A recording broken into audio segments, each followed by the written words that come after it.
Malarvadi reunion നടക്കുന്നത് പോലെ എനിക്ക് തോന്നുന്നുണ്ട്. നിങ്ങൾക്ക് പേഴ്സണലി ഇപ്പൊ അത് ഫീൽ ചെയ്യുന്നുണ്ടോ? ഒരു Malarvadi arts club reunion.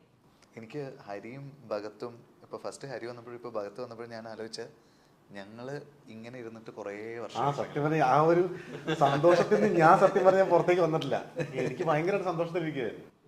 And more over ആ സമയത്ത്, അതായത് മലർവാടി ഇറങ്ങുന്ന സമയത്ത് ഇങ്ങനെ ഇന്റർവ്യൂസും കാര്യങ്ങളും ഒക്കെ ഇത്രയും ലൈവ് ആയിരുന്നോ? അന്ന് TV ഇന്റർവ്യൂസ് ആയിരുന്നു. ഞങ്ങൾ കണ്ടമാനം ചെയ്തിട്ടുണ്ട്. ഞങ്ങൾ ഒറ്റ ഇന്റർവ്യൂ ഒരു ഫുൾ ഡേ ഷൂട്ട് ചെയ്തിട്ടുണ്ട്. ഓർമ്മയില്ലേ? വൈജയന്തി ചേച്ചിയുടെ ഒരു ഫുൾ ഡേ നമ്മൾ ഷൂട്ട് ചെയ്തിട്ടുണ്ട്. അന്ന് ശരിക്കും പറഞ്ഞു കഴിഞ്ഞാല് എന്നൊക്കെ പറയുമ്പോ ഏതോ ദൂരദർശൻ കാലഘട്ടം പോലെ. നിനക്ക് ഓർമ്മയില്ല? നമ്മള് പാഞ്ഞാള് പോയി ഷൂട്ട് ചെയ്തു.